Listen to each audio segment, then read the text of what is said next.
renewal and to kind of take care of themselves as well as contribute to the organization. So that's where it started. And I that's been a red thread of mine.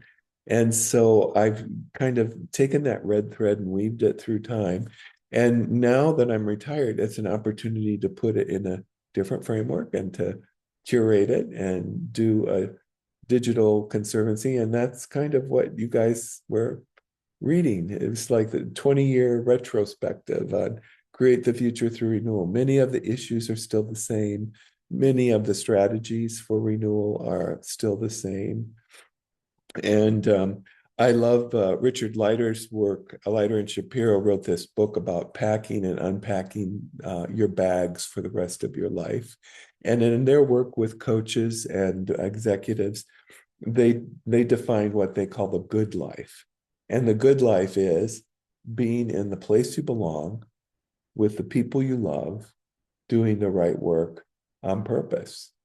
And I think that a lot of renewal is knowing where you belong with the people you love, doing the right work on purpose and what your values are.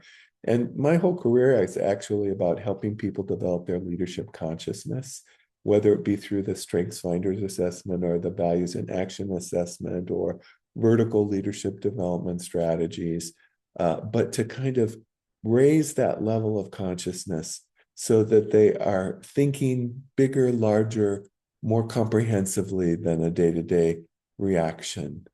And so my real goal for tonight was really to have a conversation and task you ahead of time to read those articles and then ask you, maybe do a round robin or popcorn or however it is you do these things.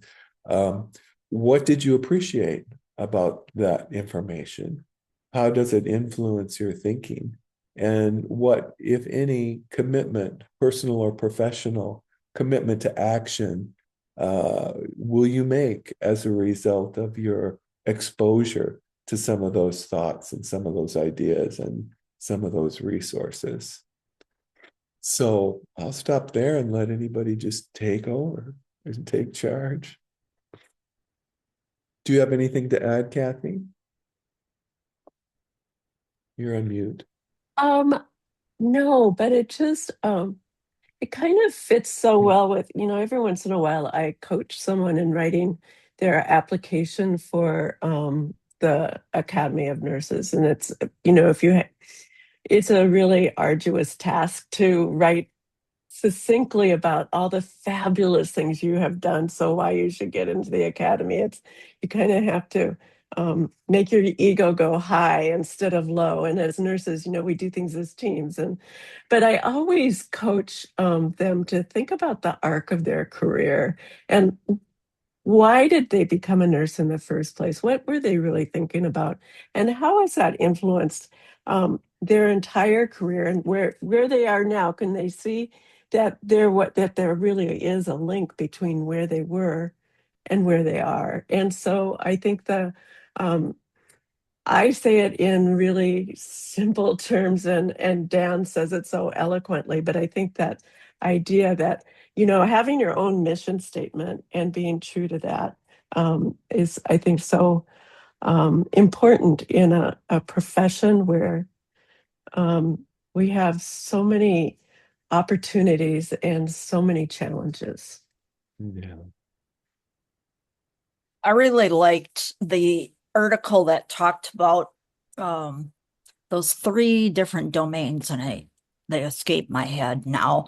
AIC, appreciation, Yes, influence, and control. Yeah. yes, that's it. As I was reading it, it just made so much sense to me how they fit together. And as I'm restarting, so to speak, my parish nurse work again, I thought the questions that were listed were really good. Some things that I can use as I'm, you know, developing whatever I do. So I just thought it was something that could be really applicable to me in my work. Oh, I appreciate that. I knew Bill Smith. I worked with him when I was on the board of directors of the Plexus Institute. And he's an amazing man. And he really built this AIC model over and through time with his work in organizations and the World Bank and whatever. And I hope you go to his website because he has an assessment tool which will tell you what percentage of you is all about appreciation, what percentage of you is influence, and what percentage of you is control.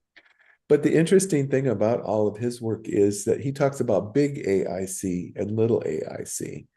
Big AIC is you pushing out your appreciation, influence, and control to the world. Little AIC is what the world pushes back to you. So it's those combinations of appreciation and appreciation, influence and influence, or control and influence and appreciation. It's just an incredible, complex, pretty dense, but useful tool, I think, to help you get a handle on appreciation, influence, and control. And I use that in class all the time too. And actually, when I do presentations, I just say to people, what did you appreciate about this talk? How did it influence your thinking? I use commitment to action instead of control because I don't like control. Because it's control is the least of my assessment, my tool, my personality. I'm really more into the appreciation and influence. So I changed his C from control to C, commitment to action. And I think that fits me better in terms of my work. Unfortunately, I fit more the control, but I'm working on it to get out of it. It's good. We need it all, right? We need all that combination. Yeah, if we were all just appreciating, we might not get anything done. Exactly, Kathy. Exactly. Martha, you have your hand up. Yes, the article that about dancing, which always gets my attention. Is the Code of Ethics relation threaded throughout. And it appeared over and over again in this reading and just tied it so very closely to the Code of Ethics, which is entirely relational in its structure. And so it seems not only compatible, but to support this idea of renewal, to understand and live the Code of Ethics, because it's all about those relationships, including the relationship within ourselves, which, as you know, provision 5. And that was often overlooked and thought to be unimportant and redundant and unnecessary. But actually, it could be provision 1 in a way that we need to have, as these articles describe, that relationship, positive relationship with ourselves that takes us through all these steps, flourishing as we go till we dance and fly. I love the motion. I love the movement in it. Those were Bill's metaphors, right? For trying to make it actionable and relatable. Right. So getting me to sit still for the rest of this is going to be tough. If you start dancing, we'll just applaud. Right. Yes, we will. Click, click, click. We'll have crickets. You know, that part about dancing too made me think about, you know, this could be like an arc of your career. It could also be the arc of the day. And when I was working, I worked at Abbott Northwestern for a really long time, and there were days that, everyone just had 2 left feet. And then there were days that it just felt so choreographed and everything just worked the way it should. And it was such a joy. And so to pay attention, I think, to the day and the week and the month, as well as the years and the decades and the lifetime. The rhythm. There is a rhythm.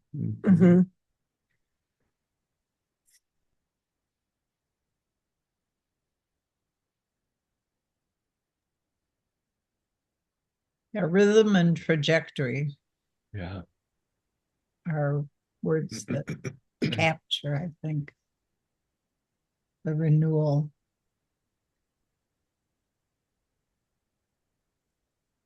Tammy, are you there? I'm listening. I'm driving, so sorry. Okay. I'm wondering, I don't need to see your face, but this seems to resonate with a lot of the stuff that you do. Oh, thanks. Yeah. Actually, I was just thinking I'd just be dancing with Martha. So I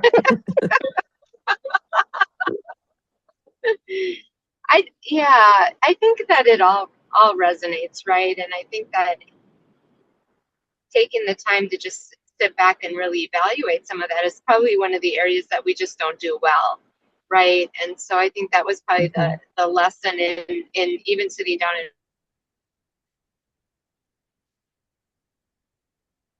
Did we lose her? We did. No kind of service. Oh, Yep. there she is. She back. It's kind of a odd spot. I just said that, it's good to do some intentional self-reflection. I feel that nurses self-reflect all the time and how we learn what we do and all that, but having a real take time to do intentional self-reflection is so, I mean, it's a gift we don't give ourselves very often. Yeah.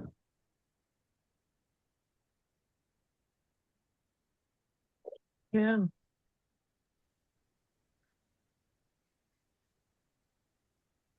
And maybe that's the key to resiliency. And instead of having a pizza party, if we had the time to reflect. Or provocative questions that really took your reflection to a deep level. Right.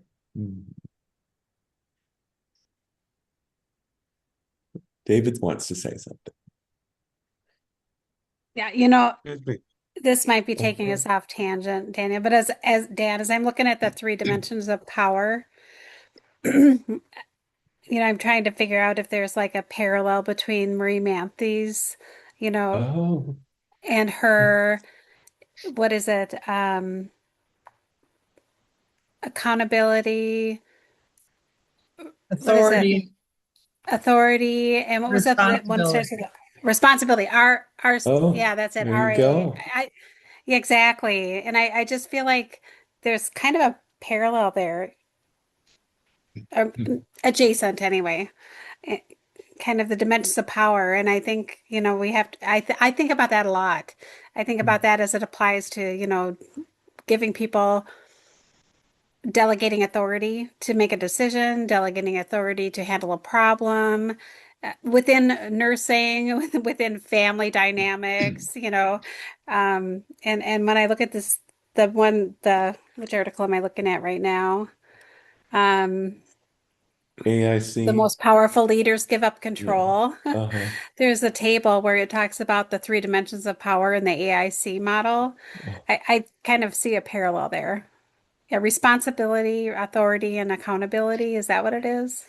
Anyway. Well, that would make an interesting article, Heidi. You could ask Claude to integrate and synthesize Marie There you Manthes' go. primary nursing model with the concepts, principles, and practices of William Smith's appreciation, influence, and control model and see what it comes up with. That would be amazing. It's Not a from bad her- idea. Yeah, it's from her work leading an empowered organization. Yes. Oh, is that what it is? It's funny, Martha. I think about it all the time. I actually texted it to my husband because his sister and he are trying to work through some estate issues. And I said, you need to just decide who's going to do it. Let's talk about this. RAA. Yeah. I really like the idea of the appreciation because as nurses, I bet every one of us can tell you the first time we made a med air and not think about making sure that people know that they did a great job taking care of a very difficult patient, or that kind of thing. And I guess as a parish nurse, I got to see the other side of that, people in their home and watching the care that was so important to them. And that, but I remember I always use the example of, I bet an accountant doesn't remember the first time he added up a column of numbers wrong. Right. Impact. Long-term impact. David, you had your hand up before. Oh, only that in both of these articles, in one article, in fact, I was saying somebody today, as I went back to Bethel, there was a student who said, "Oh, I said, what was it that you remember about all the classes?" And she said, "What was your stories?" I said, "My stories?" She said, "You had great stories." I said, and they leading to a concept. They said, "Oh, I didn't care about that. I just wanted to hear your stories." So when I read the thing about storytelling, I thought I should have really glommed on that and to realize that the power of telling the story was much more effective than whatever the lecture was on the PowerPoint. Yeah. And that's what they were really listening to. But I, in teaching, didn't even pick that up until, unfortunately, I had retired. The lessons you learn in retirement, what you should have been doing. But I also, in that teaching, I remember students so many times when we talk about spirit and purpose. Why did you become a nurse? I can tell you after some horrible nights in the ER, that was sort of the question many of us asked ourselves. What in the world are we doing here? What are we doing that makes a difference? I don't understand it. I can't stand this anymore. And when you look at the people who left, I mean, the people who didn't leave, I rather say that the people who didn't leave were the ones of us who looked at each other and said, "We know exactly why we are here." And if I remember in mentoring, it was a very crazy shift.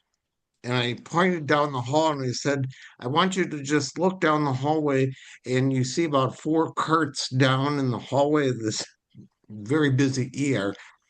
I said, I want you to concentrate on what, in 2 seconds, what you see." And she said, "Oh, that's beautiful." She says, "I would never have seen that." I said, "Yes, it was a child and a father and how they were interacting." I said, "That's what you go home with. And that's what you remember. The rest of this crap will always be there and it's not going to stop. But it's these moments that occur during the shift that gives us purpose and meaning." So there are many things in your both articles I could certainly I want to thank you for, because Thank you, they really David. brought together so many different components of the things that I had experienced. Awesome stories.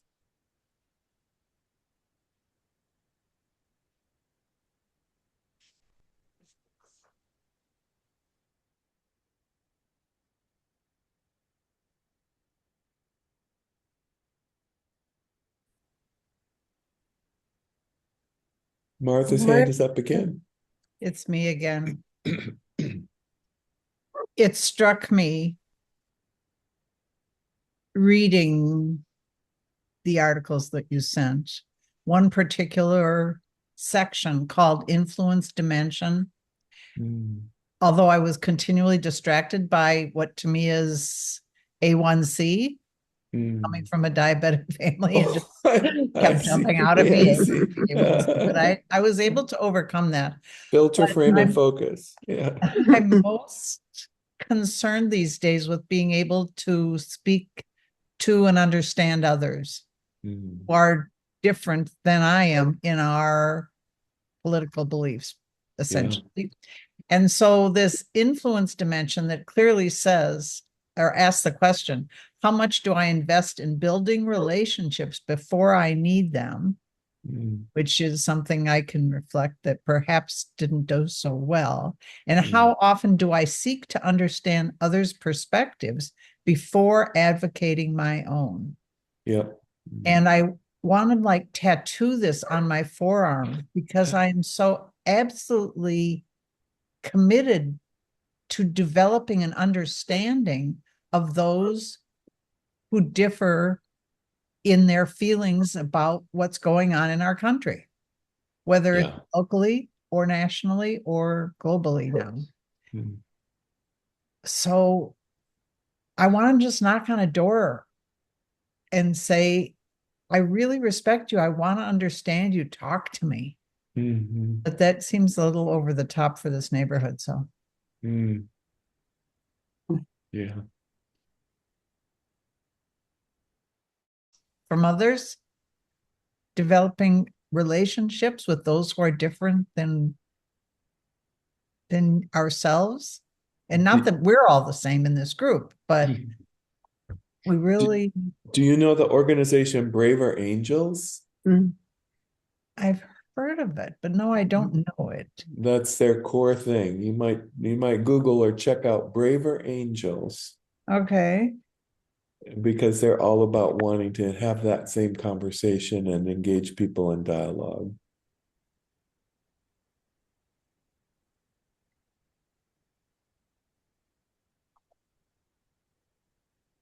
I think that that concept is familiar to many different writers. I think a lot about that concept of seek first to understand, kind of the same concept.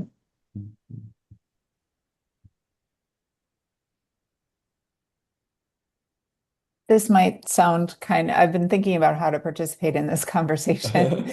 And my most recent thought is about I have called things for a long time sociological experiments. You can name it different things, but like going to places or going to things or participating in things that maybe aren't in alignment with how I feel or how I see things. One of the experiments for myself that I've been doing is belonging to a different type of leadership organization that I would normally approach. And I feel like I'm learning a lot and navigating that space. And things kind of came a little bit to a head for me maybe it was only a week ago, where I am part of their IDEA committee, which is inclusivity, diversity, what's the E, equity and access.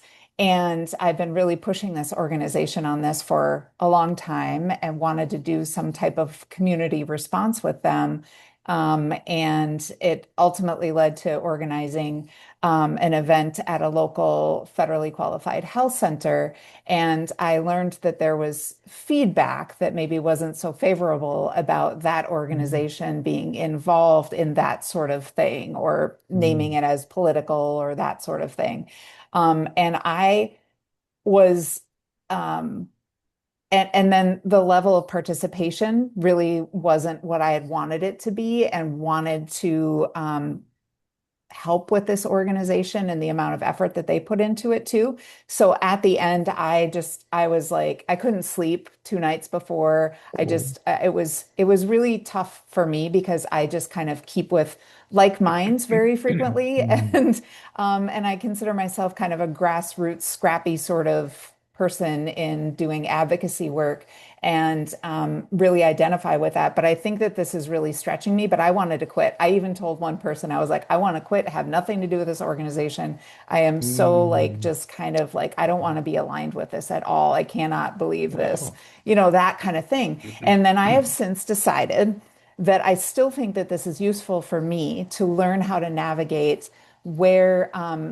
definitely that seek to understand thing. And then also just, I know that where I want to go I'm not going to have necessarily as much impact with kind of the things that I've always done. And so I think that moving forward with these ideas of really trying to engage people in things that they are also not comfortable with, So in a way, I kind of, contributed to it and I'm learning from it. And I have committed at least through the year of 2026 that I will remain involved.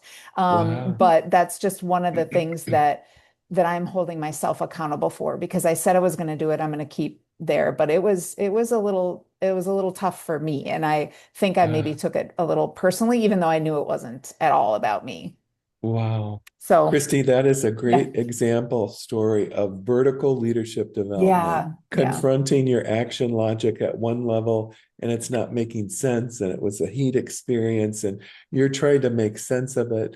And you grew, you just sort of rose up to a different logical level and your action logic is different now and it will be with you through time. And so that is significant, a shift in your leadership consciousness. I applaud you for Oh, that. well, thank you. It's a hard lesson, but at the same time, I think it's really valuable. Yes.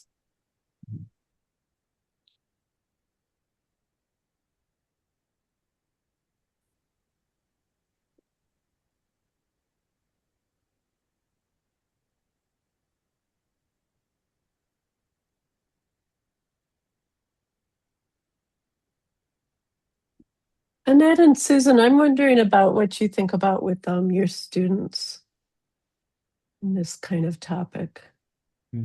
Sure, because I think teaching leadership and nursing and helping them identify, what type of leader they are and how to best, find that and develop it is so important. I relate with what Martha said too about, I think it comes to connections with people and maybe first understanding ourselves well, and then how can we connect both with ourselves and then also with those like we talk about that we encounter that are different from us.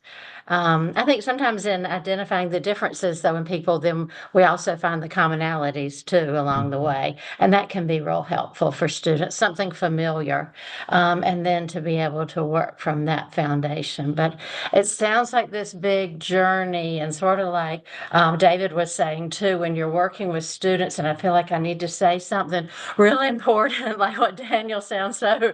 I've heard you before, and I'm like, that's the man from Sigma. I remember. I'm like, oh gosh, he sounds so important, and I usually don't sound that way. It might be the accent that takes that away, but I think when we bring it down to, yeah, it is about connections and relationships, and that's what we do in nursing, no matter what our settings, who we're encountering. If when we focus on that, usually things align pretty well. Absolutely. It's good to see you, Dan. Good to see you, My Suzanne. colleague. Sorry, I had my Uh, camera off. I just arrived home, so I was eating dinner. oh, good to see you. You're still Yeah, working? full time. Oh my gosh. Wow. Yeah, it's a blessing actually. Okay. But this semester has been really, really, really tough for educators, especially in the Yeah. Twin Cities I guess so. doing multiple classes, especially those first weeks of the surge. I would Ouch. do an in-person class for those comfortable coming to campus. And then I would repeat the class by Zoom for those individuals not comfortable coming to campus at all. Wow. So it was kind of challenging, but we got through it. Yeah. And working with the master's students, I'm teaching those students right now, and there's 82 in the cohort now. Wow.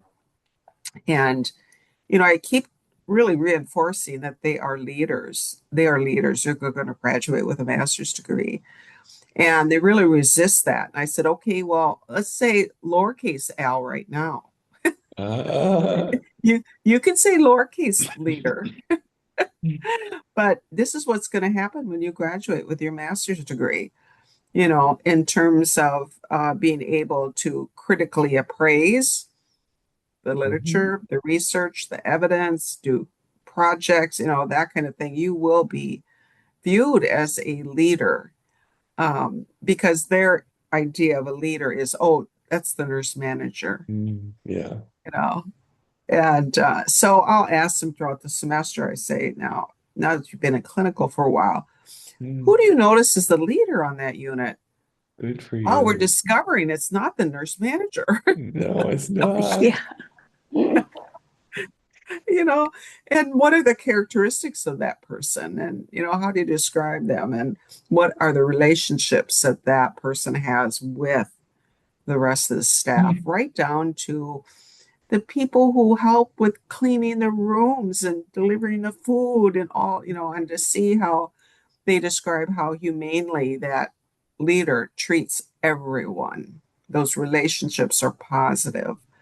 So it's yeah, yeah. And of course I teach ethics too. So I just have to tell you, Martha, when we take one provision per week and really investigate it and discuss it. But I start out with provision 5. So provision 5, the very first week, Very that's where I start. So provision 5, we read it, and then we have to integrate throughout the 15 weeks what you're doing for self-care. Wow, that's great. Yeah. wonderful. Yeah. So, yeah. So anyway, so good to see you, Dan. Good to see you too.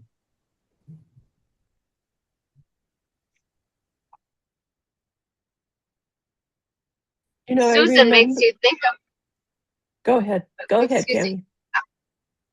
I was going to say, Susan makes you come back to that statement about the renewal, and how do we change that? So where they are saying, yeah, I want to be a leader, versus this, oh my gosh, I want these small L, I don't want that responsibility. And it gets back to, you know, Right.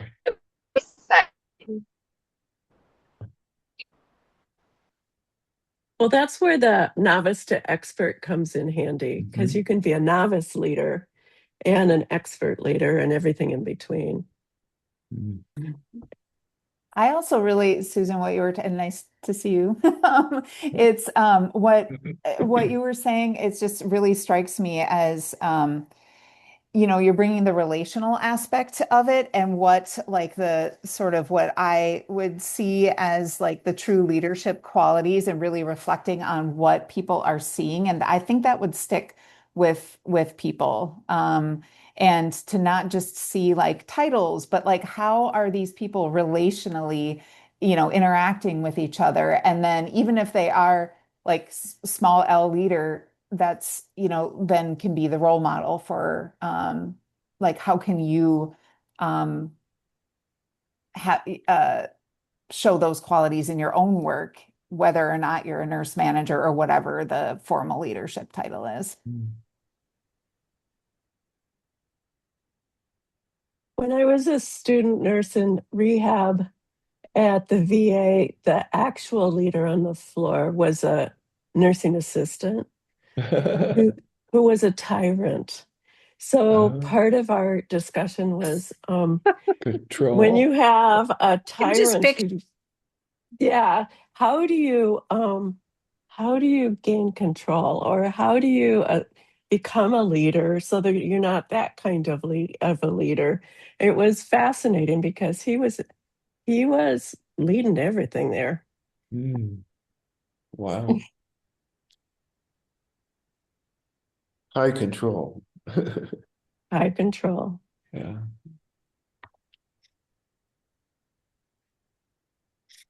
Well, I'm curious, based on what you read and how you've thought about it, are there things that you think we're missing from some of the concepts, principles, and practices, or things that you think need to be added to the concepts, principles, and practices based on your own personal and professional experience?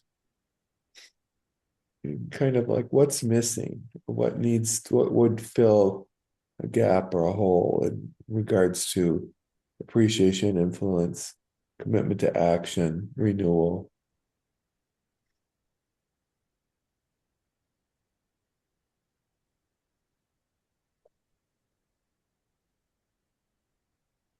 Maybe from David's perspective, it'd be more stories, less concepts, more stories, more real world experience. Well, what I was thinking about was the times in which you talked about leadership. Most of this has been within hospitals, Mm, but outside of the hospital, when an emergency or something else happens, or just questions that occur. As someone said, once a nurse, you're always a nurse to everyone else.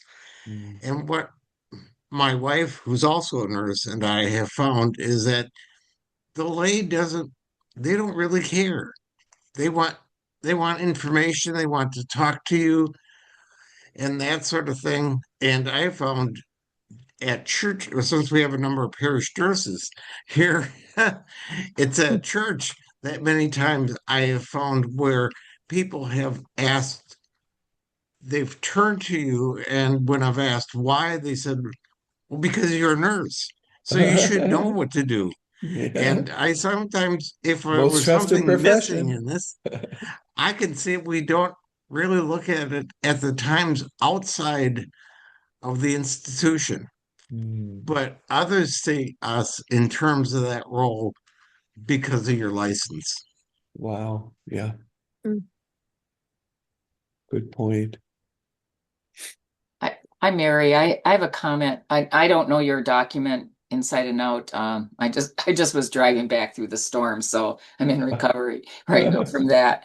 Um, my question is whether the word relevancy is it used at all, or maybe a similar term. And the reason I mentioned that is that to me, that relevancy, that clinical practice, that nurses connect directly with who they are serving at that point in time, and problem solving, solving problems, dealing with crises. And to me, that relevancy is part of why people come to us. And I was just thinking of an example that I had personally. Was actually an extremely serious situation. And in a very short period of time, I was able to get some really excellent resources for these people. And so I think that relevancy is really important when we use all these big words. And my passion is quality and health policy. I have a huge and I'm very optimistic and really encourage people to look at nursing to go into it, because I think it's a great profession, because there's so many different kinds of things you can do with different personalities, perspectives, energy, whatever you want to run with it. And so I think because of that, it's a wonderful area to be able to work in. And then in addition, I feel actually like I love the whole idea of trying to figure things out. And so with the restructuring of the healthcare system that's occurring before our eyes, there's restructuring of that. And then at the same time, it's the same old, same old. I mean, we just had Jan Malcolm appointed to study staffing. I'm like, okay, we've never done that before, have we? Like, how many, it's Yeah. like you don't know the solution to a problem, you study it, right? Well, Right. but it continues to be a problem, or a challenge. And I think that's what nurses know, we always are gonna have these challenges. There will be infractions, there will be really positive, but to me, it's that relevancy. And so I think that cuts through some of the fluff. And that's why I think some of the reasons that people come to us are real. We're real. We're just real. And we talk in real words, like, what medications are you actually on? Did you actually take it? Oh, okay.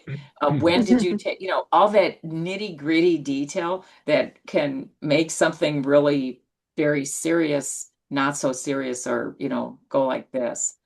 So Mm, that's just my comment about this document. I think it's wonderful. I love the kind of spiritual part to this, the contemplative part, because I think it gives us like a higher calling. And when we're trying to, just from a mental health standpoint, to be vibrant, it's a vibrant document. I think that there's a lot of mm. people out there in nursing who might not think that way, and Great. so, but they act that way. And so Yeah. it's just kind of a neat thing to connect on that. So that's why I like to be part of conversations like this. And Right. I'm actually very optimistic about nursing. I think there's leadership opportunities. There's people who don't want to be leaders. They don't want to call it that. I don't know. All I know is that we need you. We'll find a place for you. I really just don't want people to be eaten up. And that's the challenge of the system, because this system will really be hard on people. I think that Yes. can happen in any profession, though, not just nursing. And so we're not alone in that. Mm.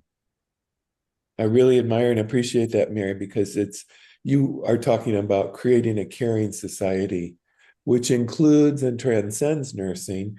And I just spent the day today listening to some theory presentations for a virtual conference. And the thing that upsets me is that people really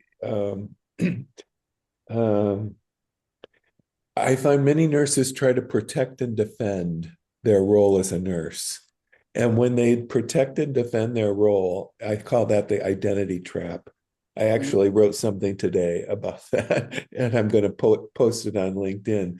And it really is what you're talking about, is creating a caring society and transcending that and looking at the purpose beyond the role of nursing. But if you're kind of stuck in your own world and you are protecting and defend and getting into a lot of conversations about competencies and differentiation of practices with other healthcare professionals, that's a trap.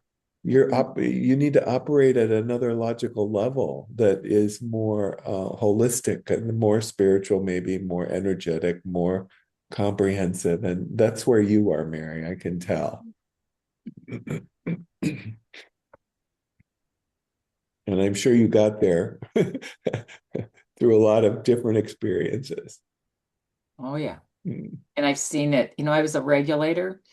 And so you see, if you want to know what's going on in the healthcare system, talk to a regulator. We see everything.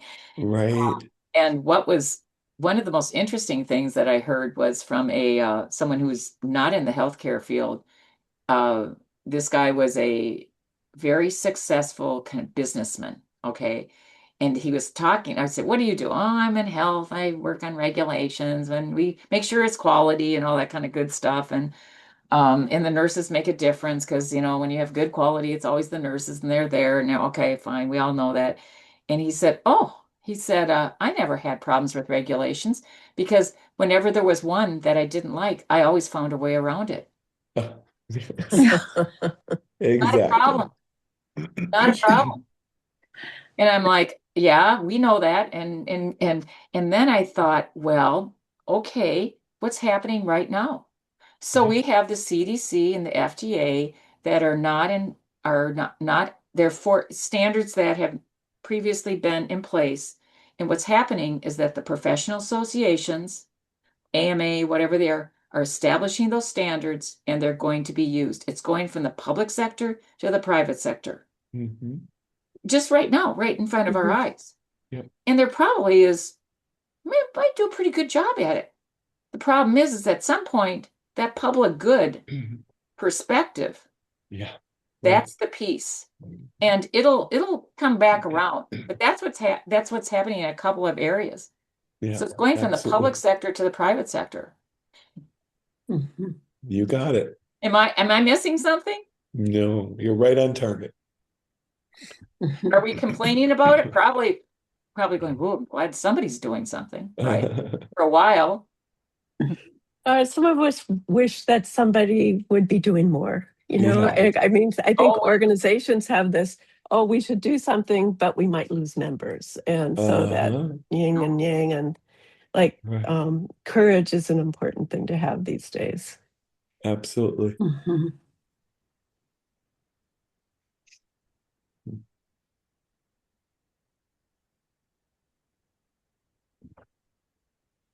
Well, we have a few minutes left. I'm wondering, I could pose this challenge to you. Based on the conversation you've heard tonight from your colleagues and peers and what you've read and how you're processing and reflecting on this interaction, what is going to be a commitment to action you'll take forward in the future for your own self?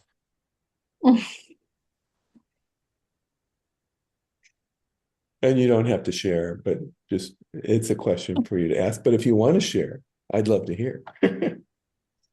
I'm going to keep telling stories, right, David? Yeah. Because I have had past students come up to me, like even in a grocery store. I remember that story about whatever, Awesome. Okay, yes, okay, they remember the stories, but there's always a lesson. There's always something to learn in the stories. So at least they were awake. Stephanie says that's what Lincoln did so well in the chat. Yeah. I've read quite a few books about Abraham Lincoln, and he was well known for those stories and how those stories really made a point that sometimes changed the dialogue completely or convinced people to act differently or be in favor of an area in which they previously weren't in favor of. So stories are very powerful.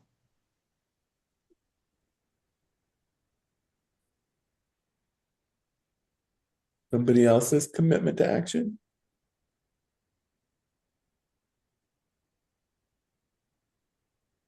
I'm looking again at that AIC leadership self-assessment. I've been focusing on that. I think because I work as a consultant, I live in my own brain or my own head a lot, and data.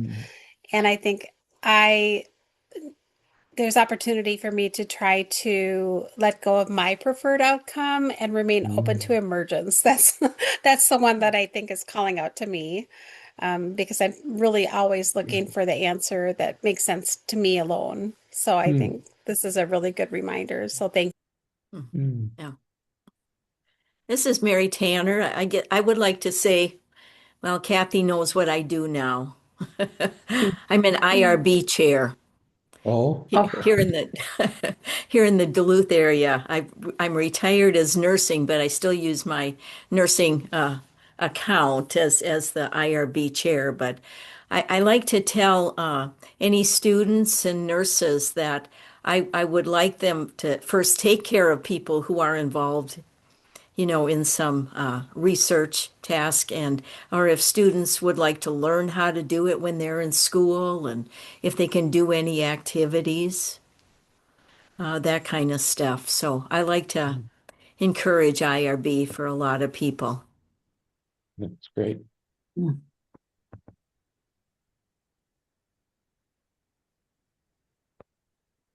It always amazed me when I would go to a grocery store or Target, and I had my jacket that said St. Joseph's Hospital on it. And the number of people that would come up to me with questions. And here I am in a grocery store trying to just get the weekly groceries done. And I'm trying to figure, I think you should probably check on that. Or, when your blood pressure gets to a certain amount, it's not as effective.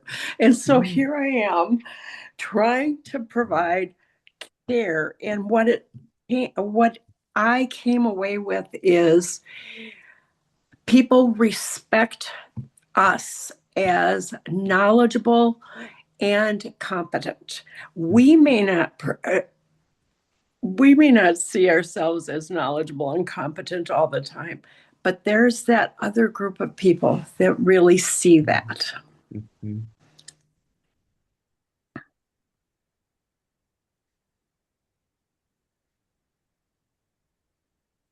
I am kind of on a long-term job search.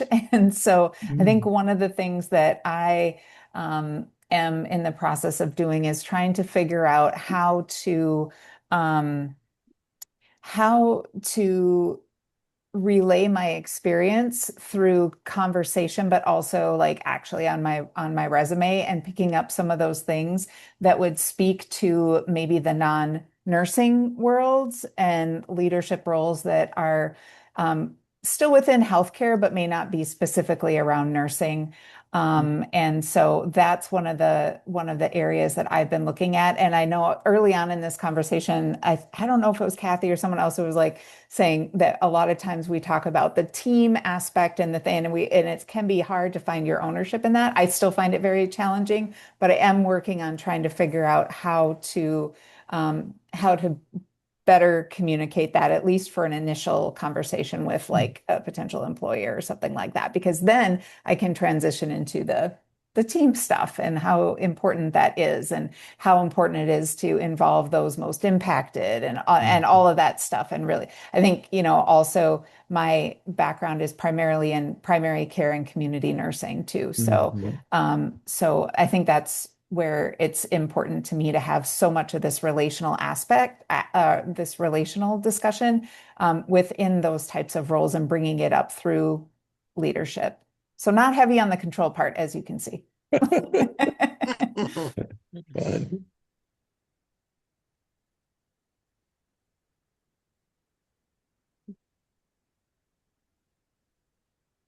I want to focus more too on the future blindness, yeah, and what that actually looks like, and how I can be more in the appreciation domain, and how that could be an effective change that I can make, and also the influence. Dial back the control a little bit. I've got that one down pat, but the idea of future blindness and the antidote, like you say, is not marching, but learning to fly. Okay.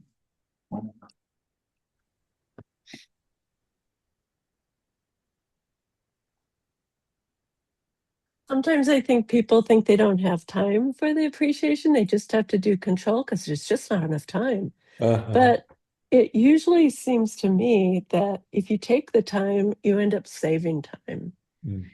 But it's really hard to do when you're in the moment and you just think, I just got to get this done. Yeah.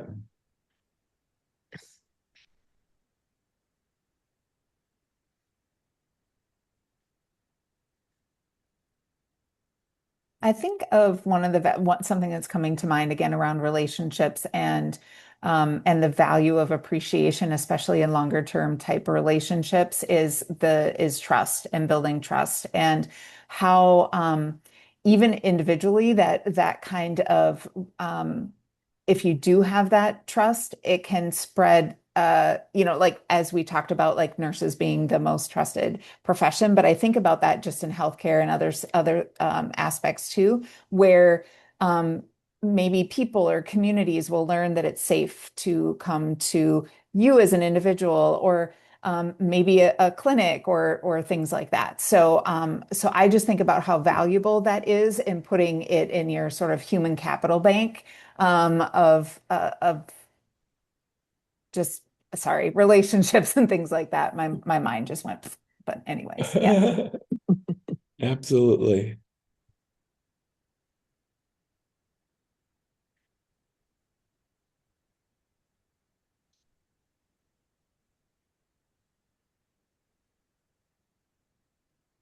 Oh, we have a creature. Annette has got her kitty cat. Oh,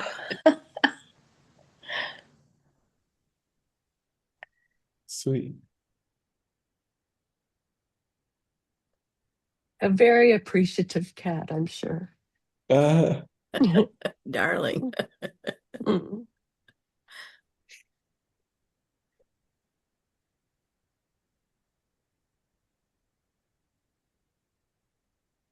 Any other thoughts?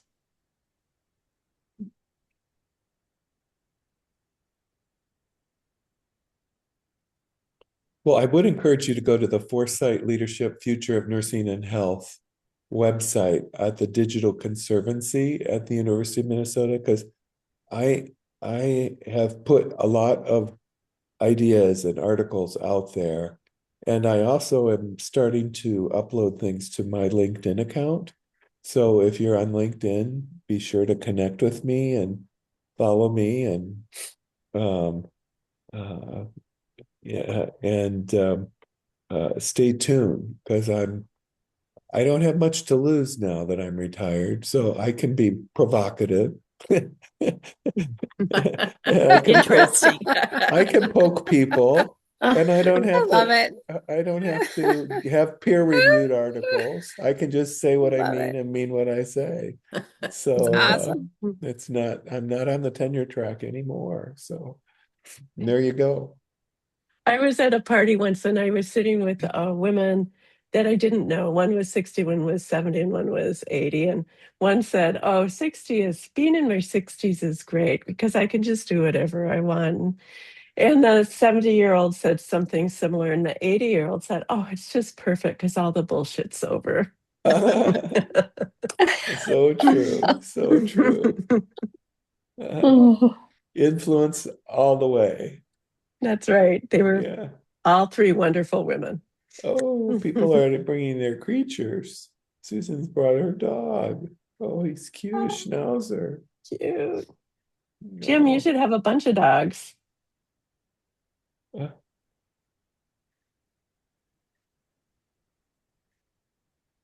Yeah. All right. There Any we go. parting thoughts? Oh, let's see. Yeah, I just have one. Just one. And she was supposed to be a service dog, but she got it confused and she thinks I'm to serve her. So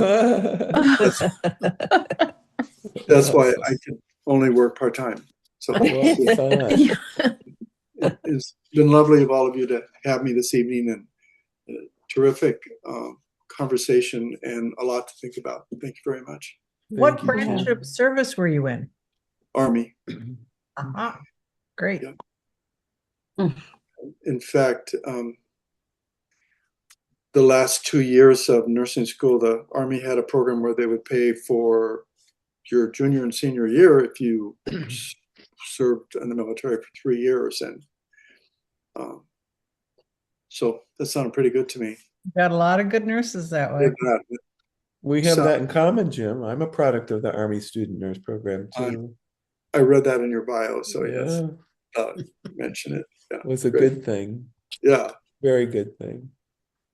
It was. All right. Well, Thank you Kathy, very you're going to much. wrap it up.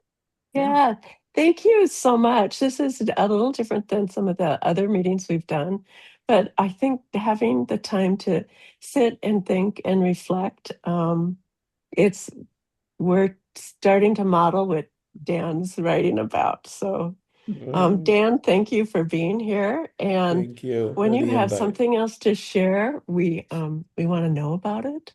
All right. And Florida is not far from Minnesota. No, it's not. On Zoom. On Zoom. I miss the Manhattan Club. I know, I do too. Yeah. Zoom We worked had a- very well tonight. Yeah. Yeah. So thank you so much, everyone. And I hope Okay. you have a good Nice. rest of Good the night. night. Yeah, Thank it's you, spring Dan. is Thanks, coming to everyone. Minnesota, I Thanks, think. Dan. Be good. Yeah. It's Good fabulous. Thank topic. you. Yes. Thanks. Bye. Bye-bye. Good night. Bye.